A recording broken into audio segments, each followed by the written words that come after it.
ये देखने में टेढ़ा होने पड़ेगा, गर्दन टेढ़ी है इसके लिए।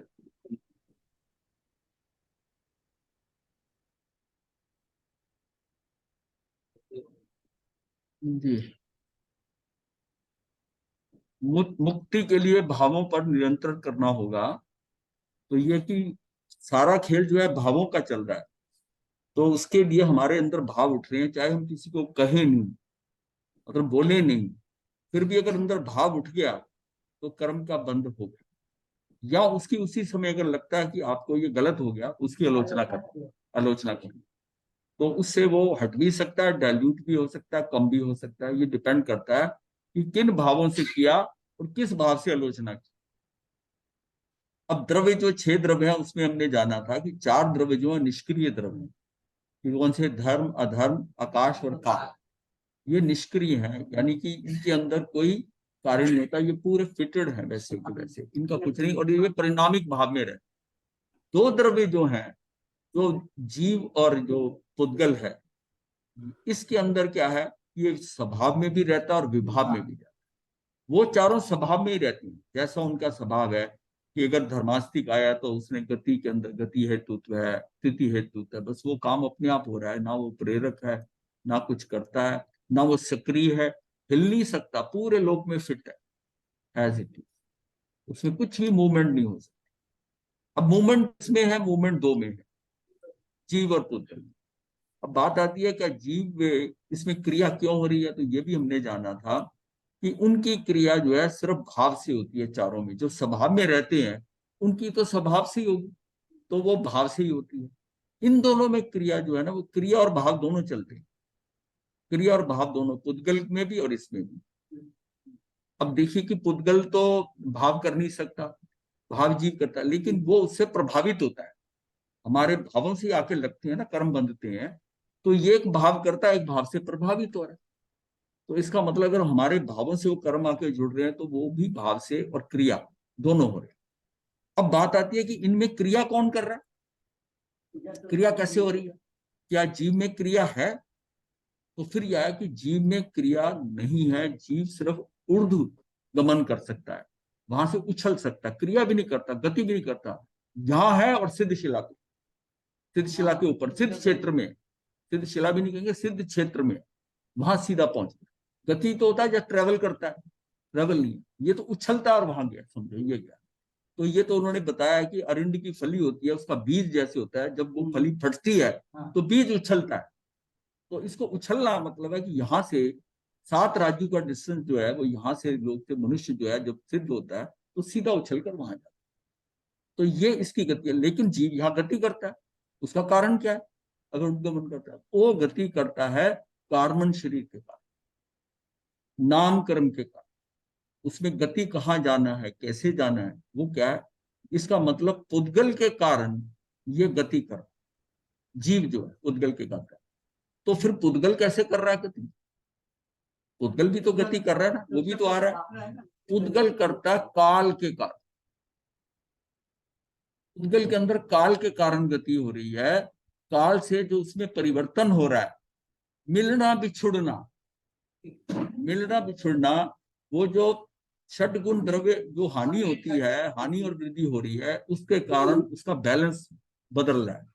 अब जैसे पांच पांच का बना हुआ एक जो है स्कंद था, और कुछ ही समय बाद ना 5 के 4 रह गए, 4 के 3 रह गए, मतलब ये था ना 5 वो टूटते, हाँ वो कर रहे हैं, करते करते जैसे ही वो 2 से कम का डिफरेंस आता है तो सारा अलग हो जाता है, वो अलग हो जाता है। जब वो बढ़ने शुरू होते हैं तो वो मिलने लग जाती है, क्योंकि 2 के डिफरेंस में कैसे कि एक में सानिध्य होगा, एक में शुद्ध मतलब रफ होगा, और एक चिकना होगा, दोनों का मिलन होता है, पर उसमें डिफरेंस होना चाहिए। दोनों अगर जघन्य है, दोनों एक एक हो जाए तो नहीं हो, मतलब है तो उसमें है कि 2 ज्यादा हो, या स्थानकवासी मान्यता में है कि अगर दोनों विष दृश्य है, सदृश्य नहीं है, एक रुक्ष है और सनिग्ध है, तो तब एक के डिफरेंस से भी हो जाता है।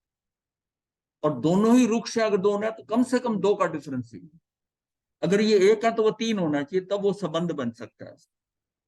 तो अब हमें समझ के आया कि जो जीव है जीव तो जो हमें यहाँ गतिमान होता है, इस गति से वहां चला गया, यहाँ चला गया, इसका कारण क्या है कि उसके पास क्या है कि कार्बन से। महाराज जी और एक जब ये, बात बताएं, हाँ जी, ये आपने जो समझाया कि पुद्गल में कॉम्बिनेशन होती है, तो इसमें तो परिस्थिति में चेंज आया ना, इसमें गति कहाँ से आ गई? गति वो छूटता मतलब है, कि हाँ, गति, गति सक्रिय होना, गति का मतलब सक्रिय होकर जब जाकर इधर जुड़ता है, इधर जुड़ता है, तो गति तो होगी ना, लोग जगह बदल गई ना, स्थान बदल गया। मैं कह रहा हूँ यहाँ एक स्कंद पड़ा है, इसके साथ में है वो उद्गत, उसका आना वो गति तो करता है ना, गति ऐसे करता है, मैंने भाव किए, मैंने भाव किए, मैं कोई उसको खींच के थोड़ी ला रहा हूँ, वो आ रहा है मेरी तरफ, गति करके जुड़ रहा है। पर उसकी गति में क्या है, काल है, उस समय के अंदर जैसी स्थिति है वो काल के कारण है। मतलब ये सक्रिय और क्रिय की इसकी डेफिनेशन ये है कि एक तो पुद्गल के कारण कर रहा है जीव, और जो गति कर रहा है पुद्गल कैसे कर रहा है, तो पुद्गल कर रहा है काल के अनुसार, क्योंकि उसमें काल के अंदर जो परिवर्तन हो रहे हैं, उसके अंदर जो पर्याय का परिवर्तन होना है, जो परिवर्तन एक समय में ऐसा, दूसरे समय में ऐसा, तीसरे, तो उसका जो परिवर्तन हो रहा है वो काल के अनुसार हो रहा है। जब तक उसने बंद होके रहना है, टिकना है, तब तक टिका रहेगा। जब उसने वहां से निकलना है तो निकलना है, तो उसके निकलना है, तो उसका काल के अनुसार हो गया ना, उसका काल के अनुसार, तो उसको काल के अनुसार बोला गया है। और ये बड़ा क्लियरली जो है ना, ये नियम सार में शायद उसमें सारा एक्सप्लेन किया होगा कि इस तरह जो है ये सारा परिवर्तन होता है, ये सक्रिय और इसका इसका डिफरेंस कैसे है। इसका मतलब बेसिकली जो जीव है ना, वो गतिमान नहीं है, गतिमान नहीं है बेसिकली वो, लेकिन कार्बन शरीर के सब साथ है। और जैसे कार्बन छूटा, छलांग लगा के ऊपर गया, उसके बाद गति नहीं कर सकता, गति नहीं कर सकता, उस समय उसकी पोजीशन वहां पहुंच जाएगी सिद्ध क्षेत्र में, और फिर गति करता है तो वहां भी ट्रेवल कर सकता है, नहीं है गति, नहीं है गति। ये बात बड़ी समझ में आती है क्लियरली कि उसमें गति नहीं है। अब यहाँ गति हो रही है तो कारण, अब कैसे होता है इसको आगे भी समझ लेते हैं कि हम कहते हैं कि आत्मा जो है अगर सारे कर्म हट जाती है तो उसको सब दिखाई देने लगता है, आवरण हट क्या दिखता है, मतलब वो आत्मा सबको देख सकती है, इस लोक को देख सकती है, सब कुछ देख सकती है, पर देख क्यों नहीं रही, क्योंकि आवरण आच्छादित है। जैसे जैसे कर्म हटते रहते हैं वैसे वैसे हमारे ज्ञान के अनुसार हमको दिखाई देना शुरू हो। तो ये आवरण जो है, ये जो कर्मों से आच्छादित है, वो ढका हुआ है, उसके कारण ये नहीं देख सकते। तो उस कर्मों के कारण फिर हमारे पास क्या, उन कर्मों के कारण ही हमारे पास इंद्रियां हैं। अब मैं इंद्रियों का करता हूं प्रयोग, इंद्रियों का प्रयोग करता हूं कि भी अब मुझे, आत्मा तो मेरी देख नहीं सकती क्योंकि उस पर आवरण है, तो मेरी आंखें देखती हैं, चाहे वो सही देखती है या कैसा देखती हैं, वैसा नहीं देख पाती जैसा आत्मा देखती, पर मेरा काम तो चल रहा है, पांचों इंद्रियां मेरा कार्य कर रही है। अब ये बात आ गई कि जिसमें ये इंद्रियां हट गई तो आत्मा देख रहा है, आत्मा को उसमें वर्ण भी नजर आ रहा है, गंध भी नजर आ रही है, रस भी, पांचों इंद्रियों का काम आत्मा कर रही है। आत्म प्रदेश का मतलब आत्म प्रदेश जो है हमारे, उसमें उनमें पौद्गलिक गुण भी है। अगर उसमें ज्ञान दर्शन सुख वीर्य है तो ये भी है, वर्ण गंध रस स्पर्श। कैसे, महाराज जी, तो पहले आत्मा भाव करती है या पहले इंद्रियां देखती हैं? नहीं नहीं, इंद्रियां देखती हैं, भाव जो है ना आत्मा का देखने का, देखिए बात सोर्स तो वहां से है, अंदर से जो चेतना है, चेतना आप अब ये किसी चीज को, पदार्थ को आपने देखना है तो आपका सबसे पहले आपका क्या है कि आप उधर देखेंगे, आपका देखने का भाव हुआ ना, आपका खाने का भाव हुआ। बाकी इंद्रियां खाने की जो है रसना वगैरह, वो तो उसके साथ उसके कहने से काम कर रही है ना। जरा इसके चिंतन करना है इसके ऊपर, हाँ, समझ आए, करना पड़ेगा महाराज जी, है। क्योंकि ये भाव आत्मा में क्यों जागृत होएगा कि मैंने सिद्धशिला पे खाना है? बात कर रहे हैं, बात समझो उसको, ये मतलब वैसे ही आ गया कि इसको थोड़ा और आगे खींच देते हैं, समझो इसको कि जीव जो है वो कैसे गति करता है, उद्गल गति करता है, जीव गति करता है, जीव में गति होनी चाहिए, जीव में गति होनी चाहिए तो सिद्ध शिला के ऊपर भी गति होनी चाहिए। हाँ, तो वो टिक गया, एक बार जहां जहां पहुंच गया वहीं का वहीं रहे। सबसे ज्यादा है कि जिस जगह ढाई दीप में वो है, उछलकर सीधा वहां जाएगा, दाएं बाएं भी 1 डिग्री से इधर नहीं हो सकता, सीधा स्ट्रेट जाएगा ऊपर, सीधा स्ट्रेट जाएगा। और ये भी नहीं है कि 7 राज्यों में है तो वो मतलब यहाँ है तो और वहां है, एक समय में पहुंचना है उसने, तो एक समय का डिवीजन नहीं है। जिसमें डिवीजन हो तब मैं कहूं कि अगर डिवीजन हो, गति करता हो, तो मैं ये कहूं कि 3.5 राजू 7 में से जब जाए तो उसको आधा समय लगना चाहिए, पर ऐसा नहीं है। अगर उसने यहां पर भी कहीं ट्रेवल करना है तो एक समय लगेगा, एक मोड़ तक एक समय लगेगा। अगर यहाँ से मतलब यहाँ पर हिंदुस्तान से बढ़कर उसने अगर अमेरिका में जाना है या कहीं जाना है ऐसे मध्य लोक के अंदर, तो वो उसको एक समय में ही जाएगा। और यहां से पाकिस्तान जाना है तब भी एक समय में जाएगा, और साथ वाले पड़ोस में जन्म लेना तब भी एक समय में जाएगा, क्योंकि एक समय का वो अविभाज्य है, उसका भाग ही नहीं हो सकता। ये नहीं कह सकते कि आधा समय लगा, तो एक समय इतना सूक्ष्म है। तो इसका मतलब एक समय के अंदर जीव जो है वहां पहुंचता है 7 राजू। अगर ये गति के अनुसार जाए तो फिर मैं कहता हूं कि आधा समय लगना चाहिए 3.5 राजू में। गति कर रहा है ना, गति में तो स्पीड होगी ना कोई उसकी, ये नहीं है, ये यहाँ और वहां है एक समय के अंदर। इसका मतलब गति नहीं है, उछलता है। इसलिए शास्त्रों में वर्णन आया कि यह अरविंद की फली की तरह उछल कर वहां जाता है। हमारा ये होता है कि जीव गति करता है। जीव गति जब कर रहा है, वो पुद्गल जब पुद्गल के साथ जुड़ा हुआ है, तब वहां पर जो उसकी गति जहां जाना है वहां पर उसको ले जाया जाएगा, वहां वो जन्म लेगा, वहां वो ट्रेवल करेगा, उसी जगह जाएगा। अच्छा, ये भी एक कंडीशन है, जीव जो है भी दिशा में नहीं जाता, ट्रेवल करता है।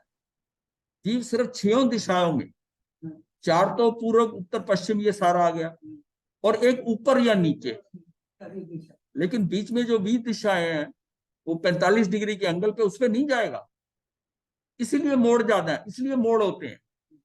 मोड़ जो है उसका राइट एंगल पे ही होगा, क्योंकि वो 45 डिग्री के एंगल से नहीं मुड़ेगा यहाँ। यानी अगर उसका है कि नॉर्थ ईस्ट है, ईशान कोण है मान लिया, तो सीधा जीव ऐसे चला जाए, नहीं, वो सीधा नॉर्थ में जाएगा, और नॉर्थ में जाकर फिर ईस्ट में जाएगा, फिर ईस्ट में जाएगा।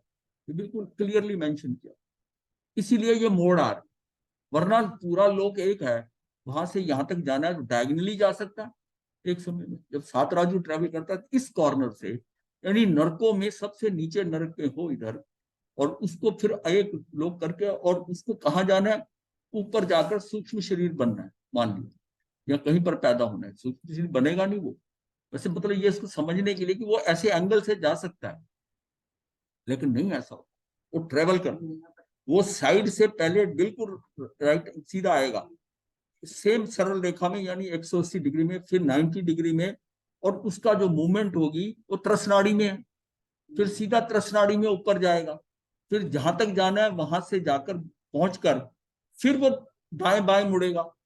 दाएं मुड़ने के बाद उसी डायरेक्शन में नहीं, अब उसमें किसी एंगल पे है, तो वहां मुड़ने के बाद फिर 180 डिग्री पर फिर वो उस लोकेशन पे पहुंच जाएगा। कितने मोड़ हो जाए? 4, 4 भी, मैक्सिमम 4 होते हैं। तो इसका मतलब यह है कि ज्यादातर 3 ही है, तो 4 समय का समय बताया, किसी किसी केस में 5 है, जबकि वो नीचे से इधर से उस साइड पे जा रहा है, बिल्कुल अपोजिट जा रहा है डायगनली में, और नीचे इस साइड के अंदर कहां पर है, त्रसनाड़ी से बाहर है जी। त्रसनाड़ी में है तो सीधा ऊपर उठ जाएगा, तो समय कम लगेगा त्रसनाड़ी में, त्रसनाड़ी से बाहर को लगेगा टाइम।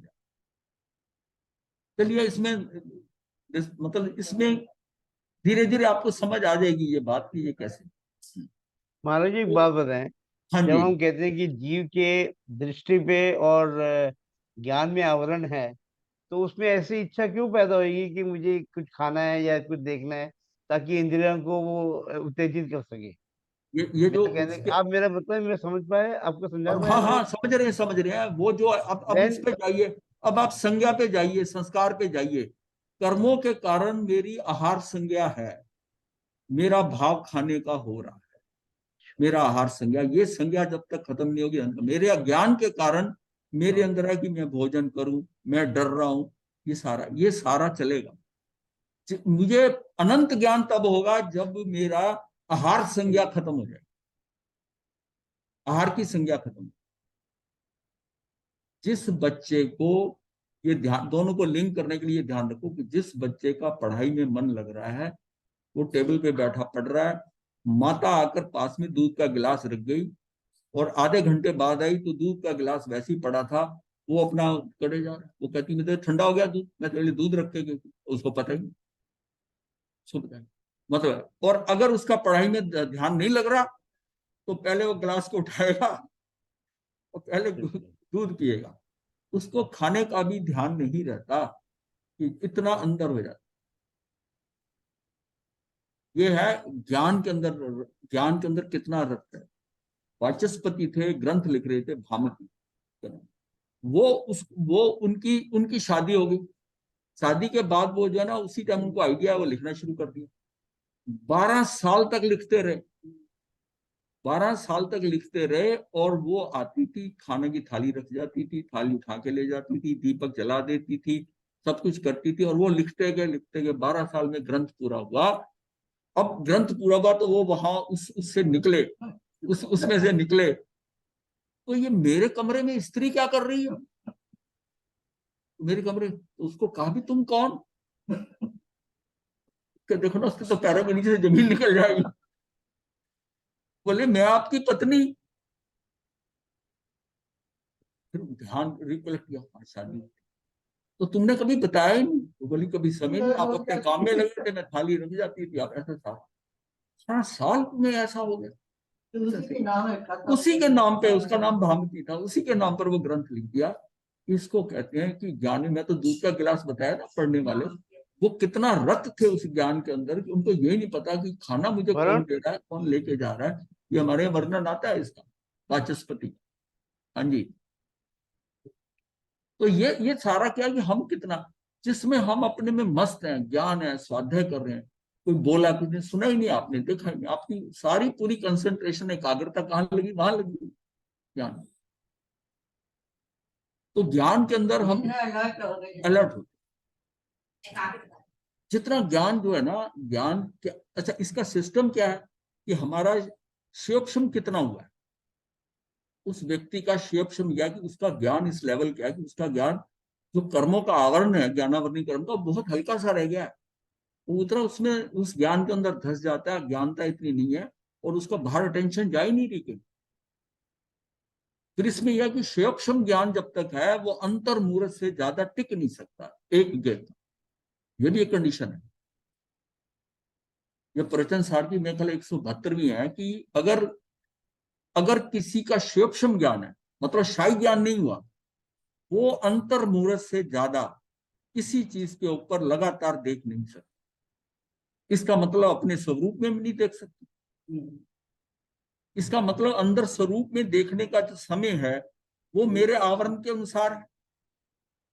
जितना मेरा आवरण कम है, उतना उतना मैं अंदर ज्यादा देर टिकूंगा। आवरण कम का मतलब क्या है कि पुराने कर्म को जाने दू, नए बांधू नहीं, आवरण कम होता जाएगा। अगर वो बराबर हो रहा है तो आवरण वही का वही है, मैं जितनी मर्जी साधना करता रहूं वही का वही रहूंगा। मतलब मेरे कर्मों का अगर आवरण कम हो रहा है तो मेरा अंदर टिकने का, मेरी किसी किसी भी ज्ञेय पदार्थ को मैं अंतर्मुख से ज्यादा देख नहीं सकता। मैं दूसरे पे जाऊंगा ही जाऊंगा, क्योंकि ये शायद शमी ज्ञान है। जब तक, जब उसको उतना ही सम्यक हुआ है, उतना ही ज्ञान है, शायद शमी ज्ञान है, तो उसके ऊपर जाएगा वो। जैसे जैसे वो शायद की तरफ बढ़ रहा है, उसकी स्थिति बढ़ेगी। तो सारा कंट्रोल क्या हुआ, कर्मों का कर रहे हैं।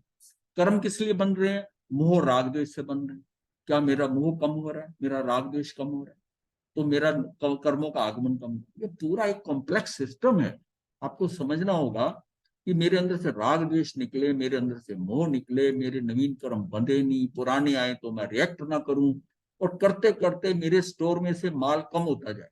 और जो जो माल कम होगा, तो मेरी एकाग्रता बढ़ेगी, मेरी कंसंट्रेशन बढ़ेगी, और जैसी कंसंट्रेशन बढ़ेगी, मुझे अंदर से हौसला बढ़ेगा कि हाँ, मैं और अंदर, आज मैं और ज्यादा रहा, और ज्यादा, और करते करते मैं आगे बढ़।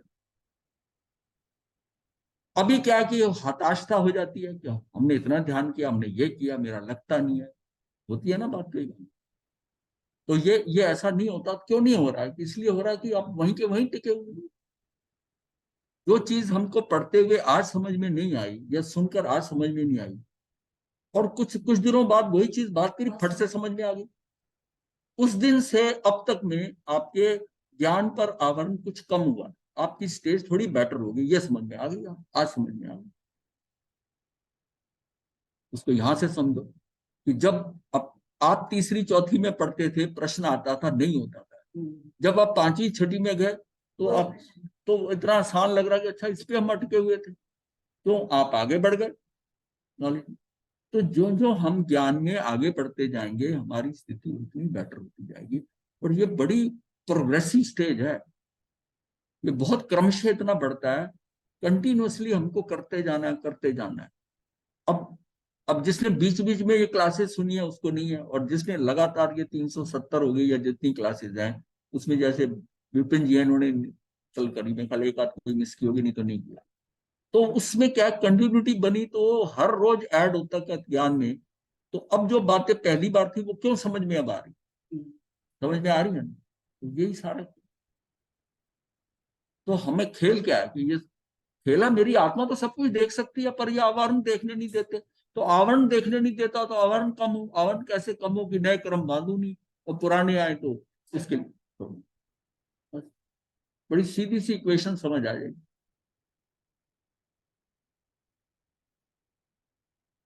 अपने पुरुषार्थ के बल पर एक बार पुतलों के संग से, अर्थात ऊपर वाला अशुद्ध या विकारी दिशा में परिणमन करने वाले इन दो द्रव्यों में, जीव द्रव्य तो अनादिकाल से संसार में अशुद्ध दिशा में पुद्गल द्रव्य से प्रभावित ही पाया जाता है। जीव द्रव्य के साथ वो अशुद्ध दशा कर्म लगे हुए हैं, तो इसके कारण वो उसकी दशा तो वही होगी। अपने पुरुषार्थ के बल पर एक बार पुद्गलों के संग से, अर्थात कर्मों और शरीर आदि के बंधनों से सर्वथा मुक्त हो जाने पर जीव शुद्ध हो जाता है। ऐसा जीव जन्म मरण और सुख दुख के चक्र से सदा के लिए छूट जाता है। एक बार शुद्ध हुआ जीव फिर कभी अशुद्ध नहीं होता, फिर अशुद्ध नहीं होता। मुक्त जीव लौटकर पुणे संसार में नहीं आता। शुद्ध जीव को फिर कभी कोई पदगल प्रभावित नहीं कर पाता। शुद्ध हो गया तो अब कोई प्रभाव ही नहीं कर पाएगा।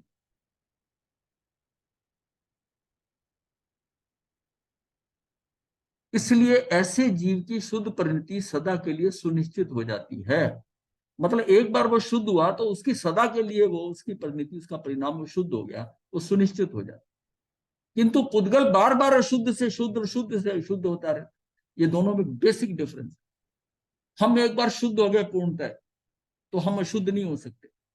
जीव जो है इस समय तो है कि वो भी अशुद्ध हो सकता है, मैं भी अशुद्ध हूं ही, मैं शुद्ध।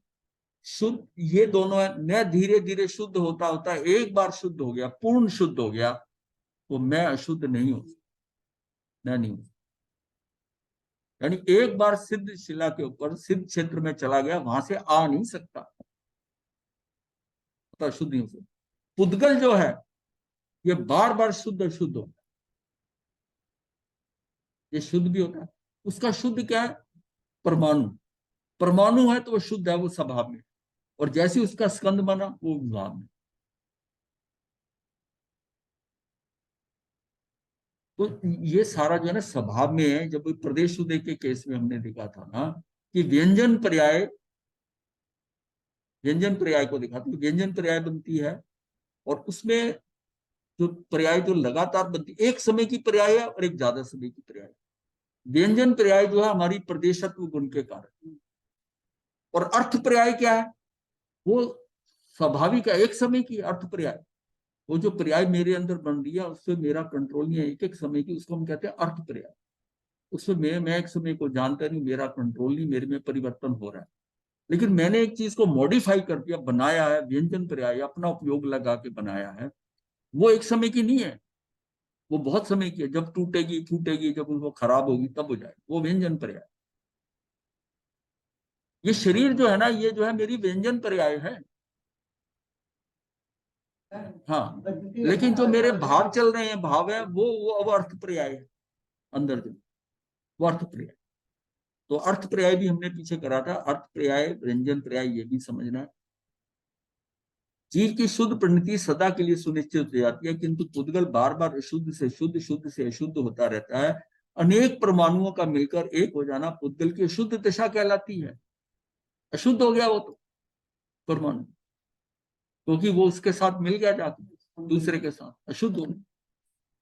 परमाणु का केवल एक परमाणु रहना उसकी शुद्ध दशा है, मतलब है कि उसकी शुद्ध दशा कहलाती है। शुद्ध पुद्गल या परमाणु को इंद्रियों के माध्यम से देखा जाना नहीं जा सकता, हालांकि है वो मूर्त है, परमाणु जो है मूर्त है, लेकिन इतना सूक्ष्म है कि हमें इनसे नहीं दिखाई दे सकता।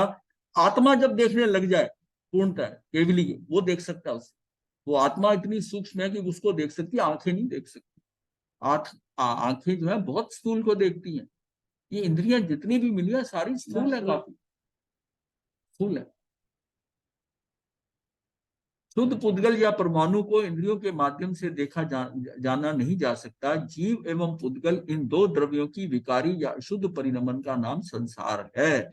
मूलतः इन द्रव्यों के मेल से ही संसार है। संसार क्या है? जीव और पुद्गल का कॉम्बिनेशन, इनके मेल से ही संसार है। बात समझ में आ रही है ना? नहीं, शब्दों में नहीं, अंदर समझ में आ रही है कि कैसे संसार है ये। कि अच्छा, का संसार की उत्पत्ति इन द्रव्यों के मेल से ही संसार की उत्पत्ति, संचालन और विनाश का कभी ना रुकने वाला, अर्थात आसानी से शीघ्र ना रुकने वाला चक्र चलता है। ये अनवरत चल रहा है, चले जा रहा है, जन्म मरण इस गति में उस गति में सारा चला है। ये सब स्वाभाविक रूप से स्वमेव होता रहता है। जैन दार्शनिकों ने संसार की उत्पत्ति स्थिति विनाश के लिए किसी ईश्वर को अथवा अन्य किसी शक्ति को स्वीकार नहीं किया, कि कोई ईश्वर करने वाला, ऐसा कुछ नहीं किया। क्योंकि जिसको उसके सामान्य और विशेष गुण नहीं पता छठ द्रव्य के, तो वो समझेगा ये कैसे हो गया।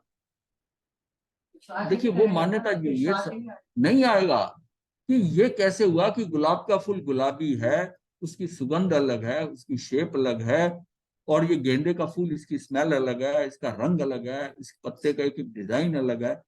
ये किसी ने तो किया होगा ना, ये दिमाग में बात आती है। इतना डिफरेंट ये करने वाला तो कोई होगा, किसी ने डिसीजन लिया ये कि ये कैसे ऐसा हो गया, वहां ईश्वरवाद पक्का हो जाए। और जिसमें हम सामान्य गुण पढ़ते हैं कि कैसे पुद्गल के और जीव के सब द्रव्यों के सामान्य गुण ये हैं, विशेष गुण ये हैं, कैसे हो रहा है, इन सब के से सारा क्लियर हो जाता है। सारा क्लियर हो जाता है कि उसका प्रदेशत्व गुण है, ये उसके अनुसार ये ऐसा ही बनेगा। ये कई लोग बात करते हैं कि दो आंखों के बीच में नाक है, ये जड़ में, ये कैसे, कोई तो होगा ना। वो कहता है कि दो आंखों के बीच में नाक एक होनी चाहिए, और नाक दो करके आंख एक कर दे बीच में, नहीं है ना। ये उसका प्रदेशत्व गुण है, उसका नामकरण साथ आ रहा है, कौन सा जीव है ऐसा बनेगा, उसके हिसाब से ही चलेगा ना।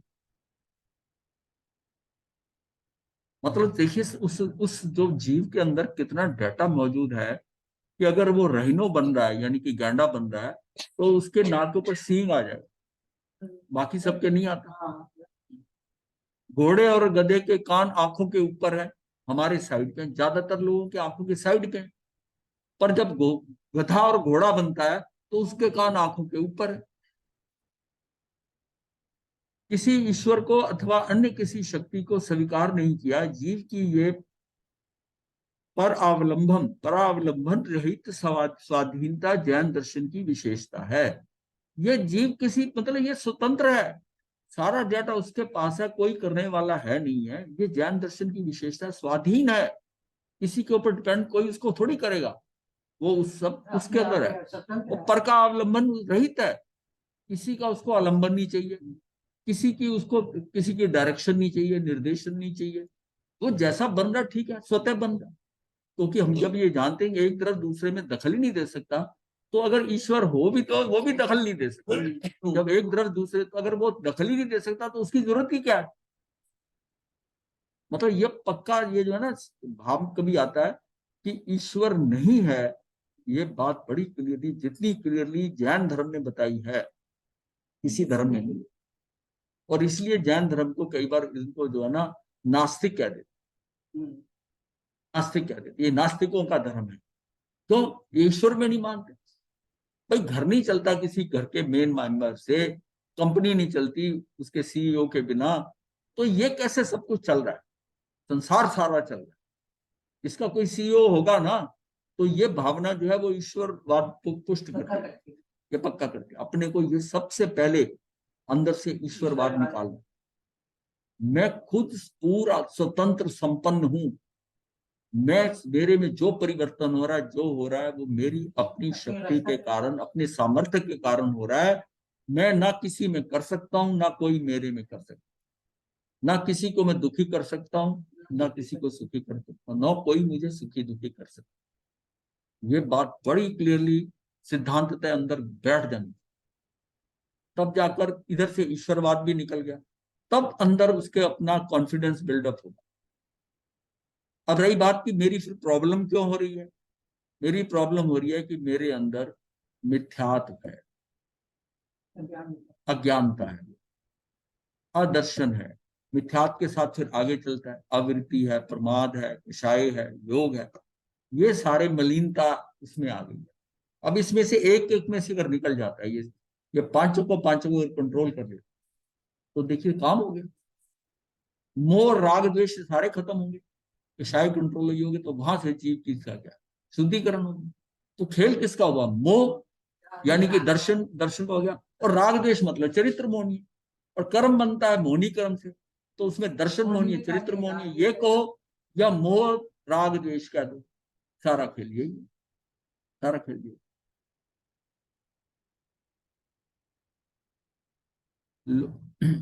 लोक के छयों द्रव्य अनादि से हैं और अनंत काल तक विद्यमान रहेंगे, वह अपने स्वभाव से सतत परिणमित होते रहते हैं, किंतु उनमें दो द्रव्य जीव एवं पुद्गल विभाव परिणमन भी करते हैं। ये बात हमने कर ली है। ये विभाव पर मतलब स्वभाव में भी, अच्छा जीव स्वभाव में कब आएगा, जब सिद्ध बनेगा, उससे पहले वो विभाव में ही रहेगा। बिना पर के निमित्त के विभाव परिणमन नहीं होता, पर होगा ना, पर के निमित्त से होगा, क्योंकि वो जीव का अपना स्वभाव तो इंटैक्ट है अंदर, वो तो शुद्ध आत्मा है, वो तो अपने स्वभाव में है। पर उसका फाइनल रिजल्ट जो आ रहा है, क्योंकि कर्म उसके साथ है, उसके कारण ये स्थिति विभाव की बन रही।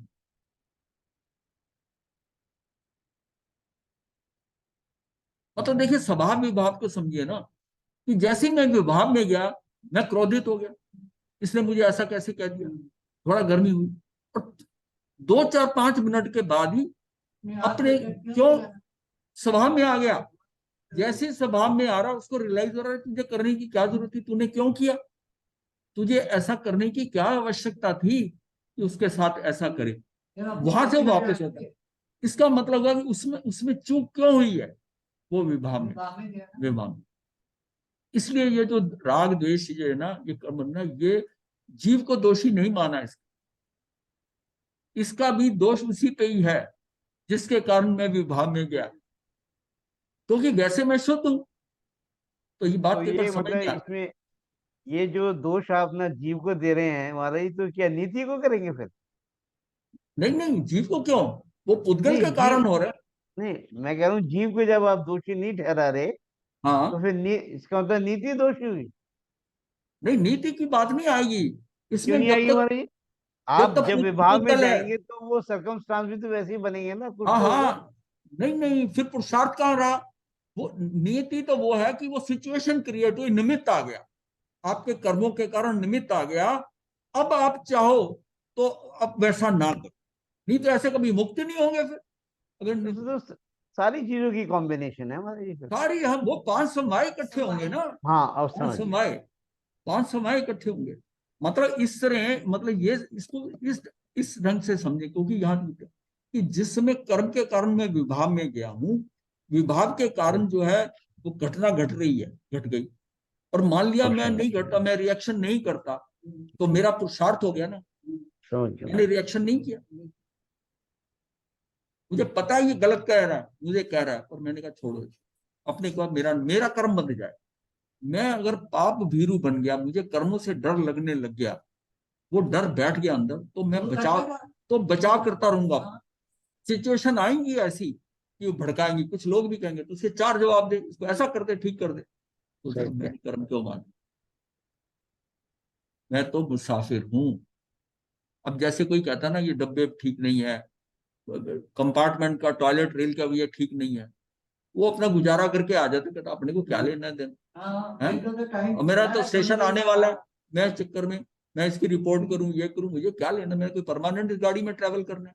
यही स्थिति अगर हमारी अपने जीवन में हो जाती है कि ये मुझे मुझे क्या करना, मैं कितनी देर का मेहमान हूं यहाँ, पल तो के मेरी आंख बंद हो जाए तो क्या हो जाए। ठीक है, जब सब कुछ व्यवस्थित है जैसा होना है, तो फिर तू टेंशन क्यों लेता है, टेंशन क्यों लेता है, सुधार करने की कोशिश क्यों करता है, तू सुधार अपने को, कि ये सिचुएशन क्रिएट हुई है, उस सिचुएशन को नहीं सुधारना, तुझे अपने को सुधारना है, तू अपने आप को बचा ले, नहीं तो तेरा कर्म बंद हो जाए। इस थ्योरी पर अपने को चलना होगा। वो क्यों बनेगा, जैसे जैसे हमारा ज्ञान बढ़ेगा, जैसे जैसे अंदर से हमारा परिवर्तन होगा, कि ये सारा जितना आडंबर है सारा झूठा संसार,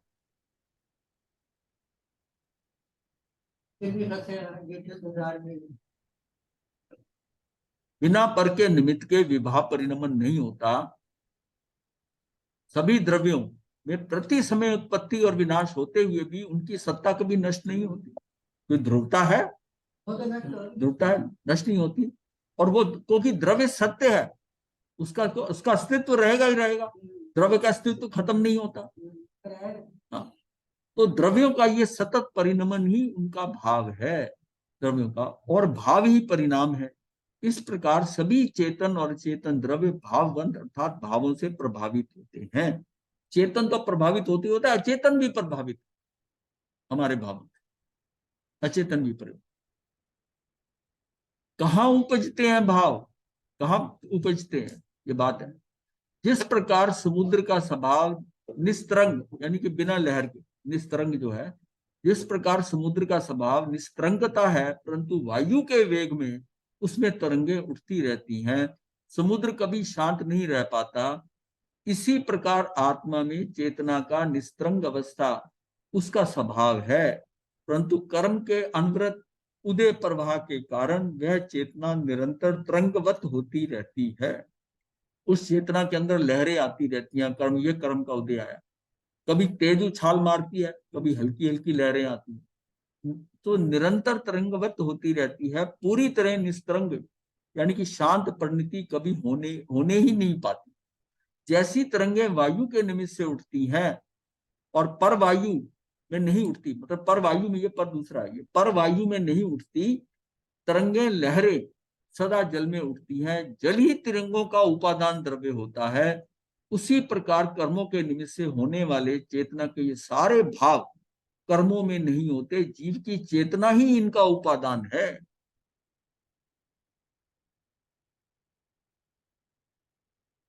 विपिन जी, हो गया क्लियर? बहुत क्लियर हुआ। आपने लास्ट का सेंटेंस बहुत गजब था।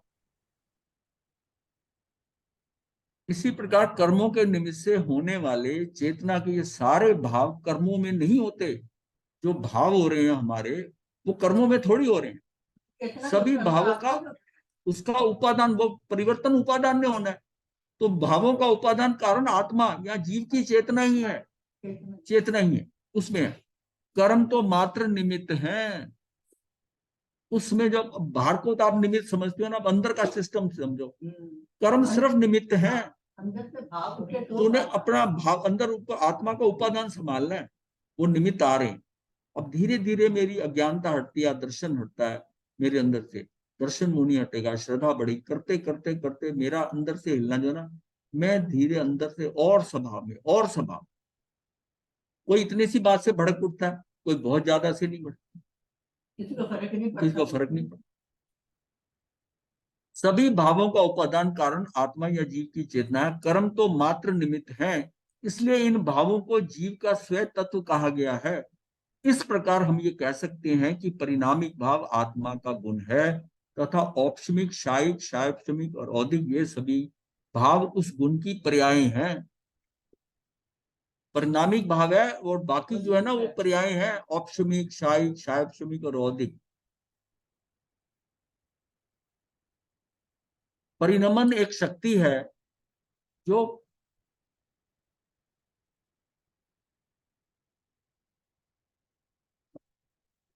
ठीक है, हाँ ठीक है,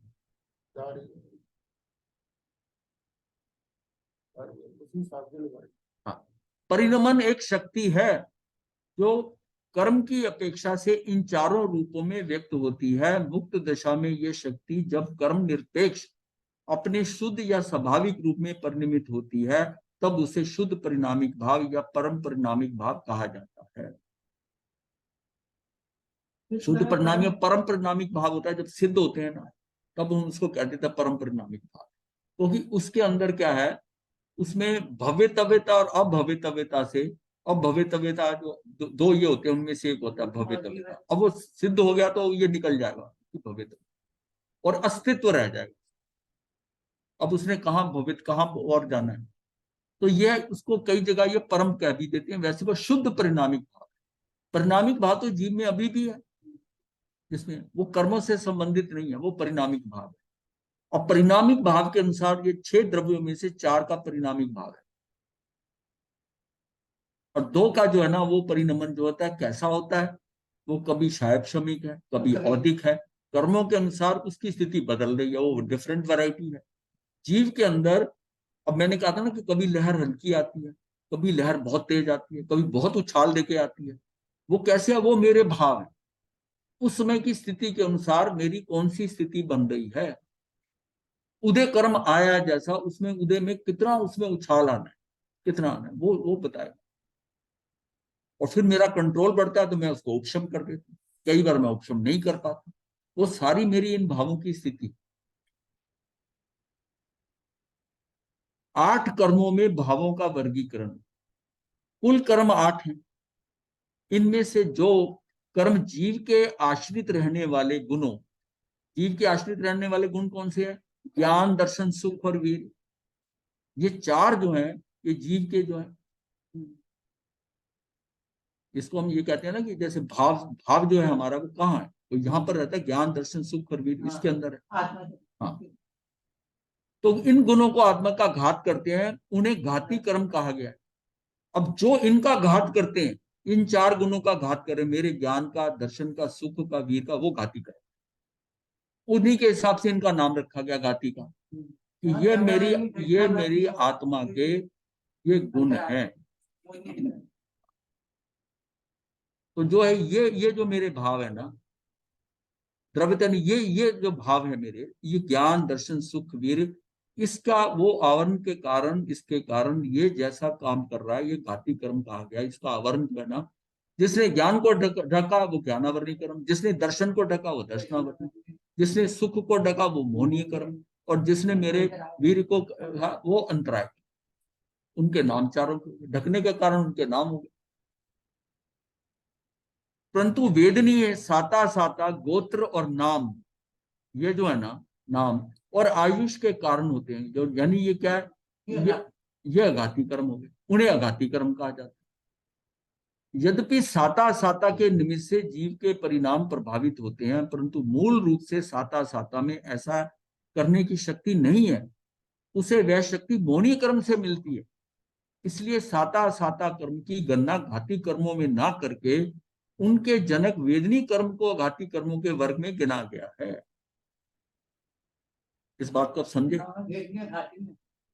वेदनीय घाती में क्यों आया, ये बताओ। हैं, ये इसलिए साता साता कर्मों की गणना घाती कर्मों में ना करके उसको यहां करा है। मौनी कर्म से आ रहा है। जितना मेरा राग द्वेष है ना, उसके प्रोपोर्शनेटली, उसके अनुसार ही मैं दुखी और सुखी होऊंगा। अगर मेरे राग द्वेष जो है मौनी कर्म में खत्म हो गया, वितरागता आ गई, उसी स्थिति में मुझे ना दुख होगा ना सुख होगा। तो इसका सारा मतलब है कि मेरे सुख और दुख का कारण मेरा राग द्वेष है। मेरे सुख का, दुख का कारण बाहर की वस्तुएं नहीं है, व्यक्ति, वस्तु, परिस्थिति नहीं है, मेरे अंदर का राग द्वेष है। जितना जितना राग द्वेष मेरा कम होता जाएगा, उतना उतना मैं सुखी हो जाऊं। इसलिए साधु बनने से सुख अपने आप बढ़ जाता है। साधु बनने से क्यों, घर में कितना भी कर लो अलग अलग, जितना भी ज्ञानी बन जाओ, फिर भी उसमें राग और द्वेष है। लेकिन यहाँ आने पे भी होता है बल्कि, पर यहाँ धीरे धीरे कम होते होते जब है, अगर उसकी सही किस्म से संयम को पाल रहा है, कर रहा है, तो उसके राग द्वेष तो पतले होंगे। क्यों? तो तीन चौकड़ियां तो टूट गई है, स्वजलन का टूटना है। तो अगर निश्चय से हो रहा है तो स्वजलन तो वो भी कम हल्का होता, हल्का हल्का हल्का होता जाए। थोड़ा सा रहेगा सातवें गुणस्थान के बाद में, और 10वें गुणस्थान तक तो उसका रहेगा ही। हाँ, तो ये सारा जो है, इसका मतलब ये होगा कि सारा खेल किसका, ये भी मेरा मेरा माल है। राग और द्वेष, राग द्वेष मेरे कम है, मैं सुखी दुखी, मैं अपने आनंद में हूँ, उतना उतना आनंद में हूँ। दुख होगा, थोड़ा सा आएगा, चलो छोड़ो, महसूस हुआ, चलो छोड़ो। चार घाती कर्म जो है वो ज्ञानावरणी, तृष्णावरणी, मोहनी, अंतराय और चार घाती कर्म भी बता दिए। इन दो प्रकार के कर्मों में भावों की स्थिति किस पर बनेगी? अब कैसे बनेगी? औदिक भाव। औदिक भाव क्या है? औदिक भाव आठों कर्मों में बने। ये उदय उदय उदय हो रहा है। अब इसको समझो, उल्टा चल रहे हैं हम। औदिक भाव जो है वो, हम जैसे कर्मों से औदिक भाव है, हम कह रहे हैं औदिक भाव कैसे उठेगा? आठ कर्मों में बने। यद्यपि ज्ञानावरणी, दर्शनावरणी, अंतराय कर्मों का किसी भी जीव को कभी संपूर्ण उदय नहीं होता। ये इनका क्षेपशम सदा ही सबको रहता है। ये सारा जीरो हो जाए तो फिर जीव ही नहीं रहेगा। मतलब ज्ञानावरणी, दर्शनावरणी, अंतराय सुख जो जीव के हैं, ये जीव के मूल गुण है ना। जीव के चारों जो हैं, तो ये चारों जो है उसके इसमें क्षेपशम होगा। कुछ ना कुछ जो है ज्ञान रहेगा, कुछ ना कुछ दर्शन, ये है, ये सारे हैं। इनका क्षेपशम ही सदा सबको रहता है, परंतु उस दिशा में इन कर्मों की देशघाती प्रकृतियों का उदय होने से वहां औदिक भाव की विवेक्षा की गई है। उसमें दो वैरायटी होती है, सर्वघाती और देशघाती। तो उसमें देशघाती, सर्वघाती केवल ज्ञान है। केवल ज्ञान सर्वघाती इसलिए है कि आप ये नहीं कह सकते कि मुझे हल्का सा केवल ज्ञान हुआ, पूरा। सर्वघाती है मतलब उसकी घात हो रही है, पूर्णता हो रही है, और वो उससे हटेगा कर्म तो पूर्णता हटेगा। लेकिन बाकी कर्म में तो आप कह सकते हो कि मेरा शुद्ध ज्ञान बढ़ रहा है, मेरा ये शेप शम से हो रहा है। वो देशघाती है, वो पार्ट्स में उसकी घात हो रही है, पार्ट्स के अंदर। सर्वघाती कौन सा? केवल ज्ञान, केवल दर्शन, ये सर्वघाती। मतलब ये घात करेगा, पूरी होगी। थोड़ी सी कम घात कर दे, नहीं, पूरा ढका जाएगा, पूरा ढके, पूरा ढका जाए।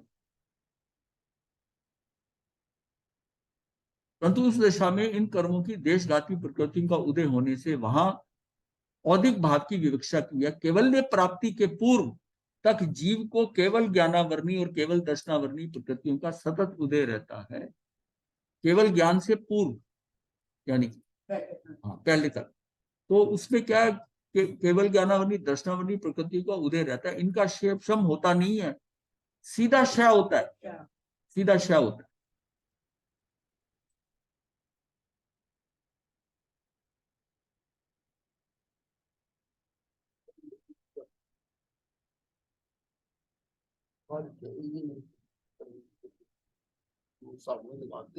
हैं?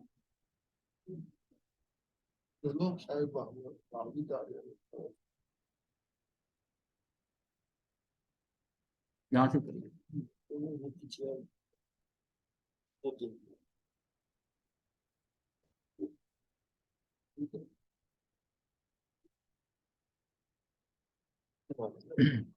क्षायक, क्षमिक, औदिक और परिणामिक भाव, ये तीनों भाव भव्य और अभव्य सभी संसारस्थ जीवों में अनादिकाल से पाए जाते हैं।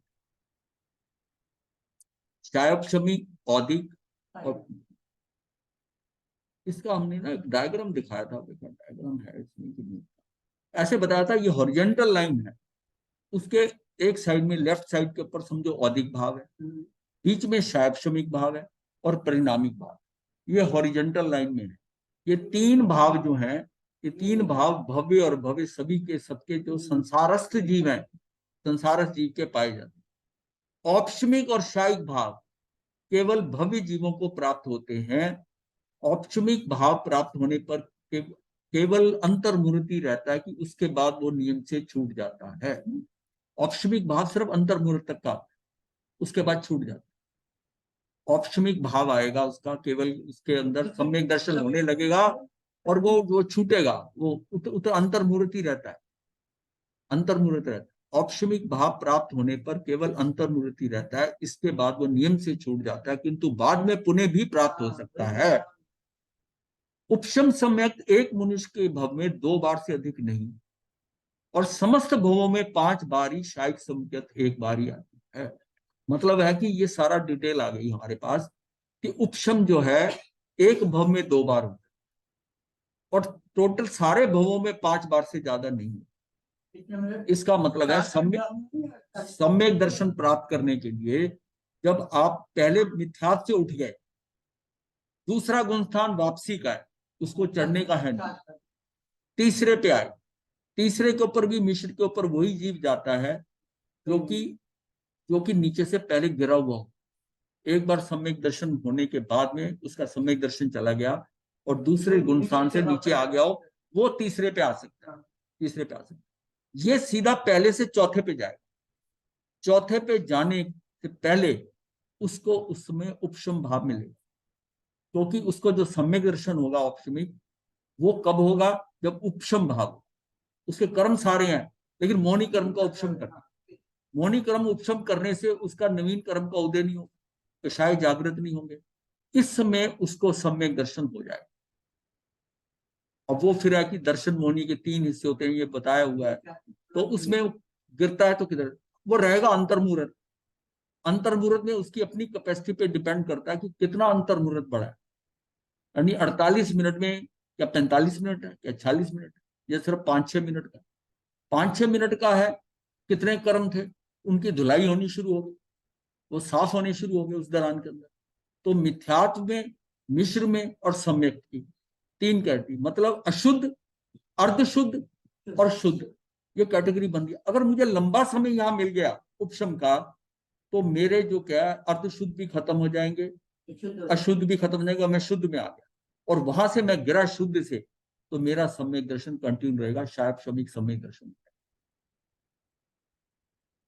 अगर मैं जिस अभी मैं का मतलब 15 मिनट ही रहा या 20 मिनट रहा, अशुद्ध तो खत्म हो गए, लेकिन अर्ध शुद्ध वाले थे अभी। अब मैं गिरूंगा तो मैं अर्ध शुद्ध का मतलब मिश्र, मिश्र गुण स्थान मतलब तीसरा, मैं उसके ऊपर जाके उस पर अटकूंगा।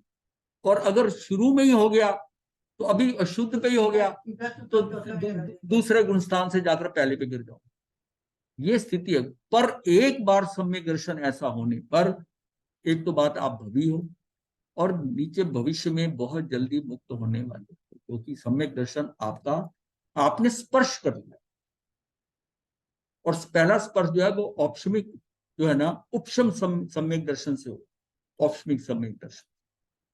वो ये स्थिति कैसे मिलती है, उससे पहले हमने बताया था 5 लब्धियां मिलती है, वो स्टेज आती है। अब सबको मैं मिलाऊंगा ना तो कंफ्यूजन हो जाएगा। वो अभी आप इसको ही समझे कि अपने को ये उदय कैसे आता है कि मुझे उपशम कहाँ मिलेगा, मेरी स्थिति कब बनेगी। ये सारी स्थिति तब बनती है जब आप अंत कोड़ा कोड़ी, मतलब 30 कोड़ा कोड़ी के हैं, 70 कोड़ा कोड़ी के कर्म हैं आपके, 30 कोड़ा कोड़ी सागर पंप की बजाय 1 कोड़ा कोड़ी सागर पंप से आपको 5 लब्धियां मिलती हैं। और फिर इसमें भी अंदर इसकी लिमिट क्या है? अंत्य कोड़ा कोड़ी से मतलब शुरू होकर, एक कोड़ा कोड़ी सागर पंप से शुरू होकर अंत्य कोड़ा कोड़ी मतलब 1 कोड़ी सागर, इसके बीच में जीव जब चलता है तो उसको सारी स्टेजेस होते होते वो कर्म उतने ही रह जाएंगे, 1 कोड़ी।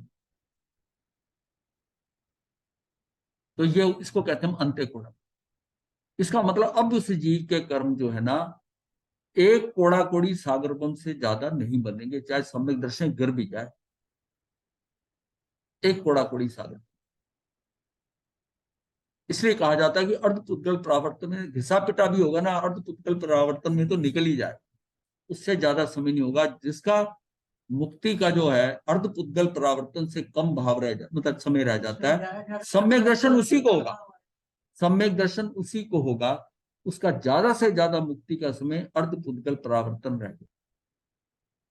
वैसे सम्यक दर्शन से 15 भव से ज्यादा नहीं होने चाहिए, वैसे सम्यक दर्शन से उसी भव में जा सकता है। आज की स्थिति में अब नहीं जा सकता इस काल के अंदर, यहाँ पर इस स्थान के ऊपर भरत क्षेत्र में या एरावत में हो, तो वो क्या है कि तीसरे भव में जा सकता है, 5 कर सकता है, 7-8 भव करके, 15 भव से ज्यादा नहीं करेगा। ये स्थिति होना बहुत जरूरी है। और उसके लिए क्या है कि उसके लिए मुझे मिथ्यात से निकलना जरूरी है। मिथ्यात नंबर 1, मुझे पहले गुण स्थान से वहां से हिलना पड़ेगा। उसमें भी एक मोटी लेयर है, मिथ्यात में भी कहाँ पड़े हुए, कहाँ पड़े हुए, किस स्टेज पे, कितना मिथ्यात गहन है, कितना पीछे से लेकर आए, कितना। और मिथ्यात तोड़ना आपके 1 मिनट की बात है। ये चीजें समझकर मैं ऐसा नहीं करूँ, धर्म को समझ लिया मैं ऐसा तो नहीं करूँ, मुझे नहीं करूँ। ये पूजा देवजा पाठ ये करा, कर्म सिद्धांत समझ में आ गया, सारी व्यवस्था समझ में आ गई, राग द्वेष के कारण समझ में आ गया, ये सब आ गया तो वैसा करें। इस जन्म मनुष्य भव में ही आप अपना मिथ्यात तोड़ सकते हो, और भव में नहीं टूट पाएगा, क्योंकि आपको आत्मा का आभास नहीं होगा, पुण्य पाप का पता नहीं होगा। इसलिए मिथ्यात का तोड़ना बहुत जरूरी है इस भव में। अगर कुछ नहीं किया ना तो ये महित, इसमें 2 बताए थे, ग्रहित मिथ्यात और अग्रहित मिथ्यात। अग्रहित मिथ्यात तो पीछे से लेके आपके स्टोर में पड़ा ही हो। अब ग्रहित मिथ्यात अब आप ले रहे हो, जब आप ग्रहित मिथ्यात अभी भी हो तो पुराना भी इंटैक्ट रहेगा। और आपने ये समझ में आ गई कि मैंने मिथ्यात नहीं हटना, आपने इसको हटा दिया, ग्रहित नहीं करना, इस भाव में अग्रहित की साथ में चला जाए, कितना बड़ा भार खत्म हो जाएगा, मिथ्यात से निकल पाए। और कई थोड़ी सी और हिम्मत करी तो अनंतानुबंधी कषाय की जो तीव्रतम क्रोध मान माया लोग है, इसको त्याग दिया तो आपको सम्यक दर्शन हो जाएगा। शायद श्रमिक हो जाएगा, औपश्रमिक छू गया वो भी ठीक है, शायद श्रमिक हो गया, शायक होगा नहीं होगा, नहीं भी होता कोई बात नहीं, आपने वहां तक अचीव कर लिया। इसका मतलब पहले गुण स्थान में आप कितना आगे निकल गए, कितनी कितनी कर्म प्रकृतियों से आप बच गए। पहले गुण स्थान से निकल गए, 41 प्रकृतियों का बंद बंद हो जाता है।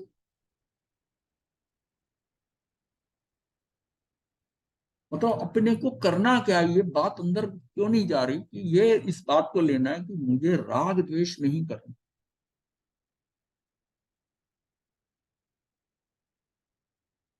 और उससे पहले, उसको करने से पहले मिथ्यात, मिथ्यात अवृत्ति प्रमाद पिशाय योग, इसका खेल सारा हो रहा है, आश्रम इसी से हो रहा है,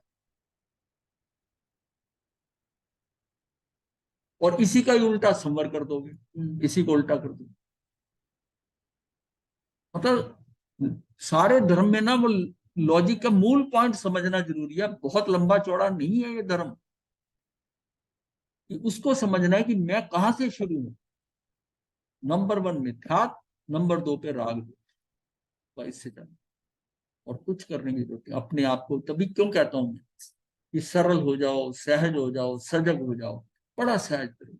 ये लोक व्यवस्थित है, जो भुगत रहा है कसूर उसी का है, जो जाता है वो तेरा नहीं, जो तेरा है वो जाता नहीं। तो फिर आप उसमें इसको अंदर ये बातें क्यों बार बार की जाती हैं, इसको अंदर बैठ जाए, बैठ जाए। और इसी के ऊपर टिकना बहुत जरूरी। इतना कर लिया ना, समझो ये जीवन सफल कर।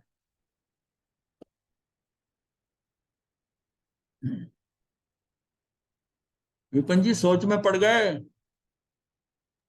महाराज जी, इतना डीप है ये रिलीजन। और देखिए, आपको तो बहुत एक्सपीरियंस है, तो आपने मेरी प्रश्न 1 मिनट में आंसर कर दिया, 5 समवाय। हम लोग रिकलेक्ट नहीं कर पाते हैं, नहीं, वो इस समय के क्लास का साथ आ देखिए, जाए। ये क्लास इसीलिए रीजन ये है, ये क्लास का पैटर्न देखिए, मैं बताता हूँ, इसको बड़ी सोच अपनी तरफ से सोच के, ये इसका रिजल्ट क्या आना है वो तो अलग बात है। कि अगर हम शब्दों को ढूंढकर बताते टाइम कोई गलत शब्द बोल दिया, ठीक है, इसका जो है पूरी स्क्रिप्ट, जैसे फिल्म बनती है ना, ये पूरी स्क्रिप्ट है, but you go on explaining and telling, but उसका फ्रेमवर्क वही रहे जो आपका है। और हम जितना कवरेज कर लेते हैं, अगर या लिया इसको एक्सटेम्पोर करें, तो बोलने के अंदर शब्दों का चयन करना, आपको बताना, उसमें समय लगेगा। इसमें नहीं लग रहा समय, भाव से उसको समझ के आपको बताना। और सबसे बड़ी बात है, आप इसको स्टडी कर सकते हो, ये नोट्स आपके हो गए। आपको, मुझे पता है, एक बार में थोड़ी ध्यान में आए, और आप उस पर अगर मेहनत करेंगे, अब विपन जी करते रहे, बाद में भी पढ़ लेते हैं, ये भी कर लेते हैं, इसको बाद में कर लेते हैं। तो अगर आप एक बार सुन लिया ताजा ताजा, शाम तक एक बार इसको रिव्यू कर लिया आपने, तो हो जाएगा।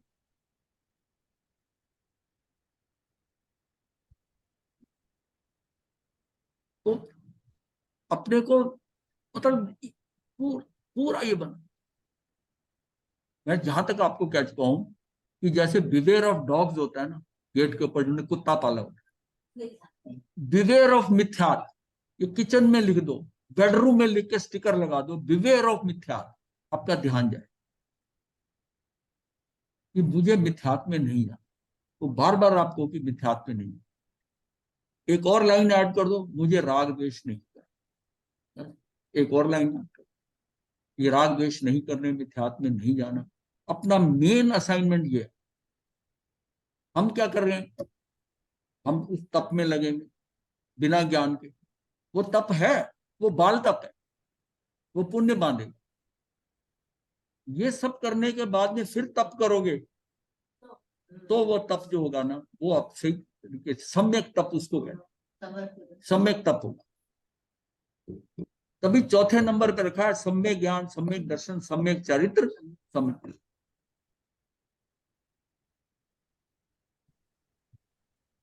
और हमने किसको पकड़ा, तप को पहले पकड़ लिया। तप करता रहे आदमी, कोई बात नहीं, पर ज्ञान उसका उसके साथ साथ पूरा। वो मतलब है कि अज्ञान तप नहीं हो, बाल तप नहीं।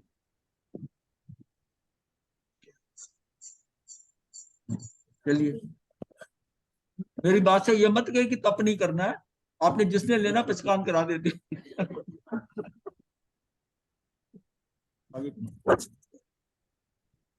मथेन वंदा में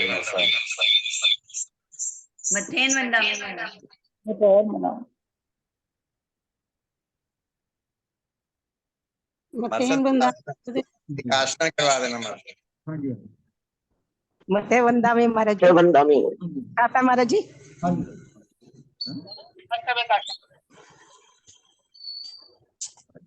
धारणा प्रमाण है।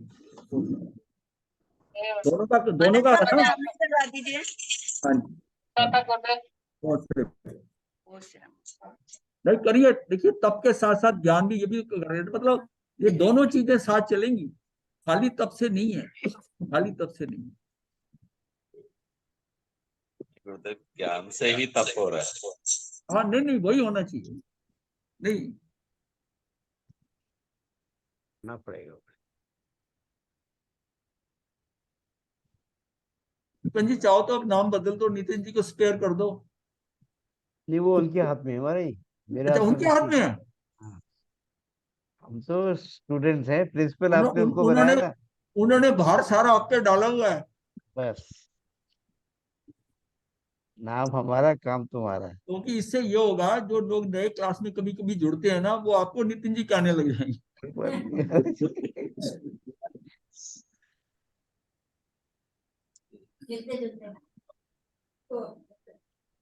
ही इज द गुरुदेव की आज्ञा प्रिंसिपल। से चतारि मंगलम, अरिहंता मंगलम, सिद्धा मंगलम, साहू मंगलम, केवली पनतो धम्मो मंगलम।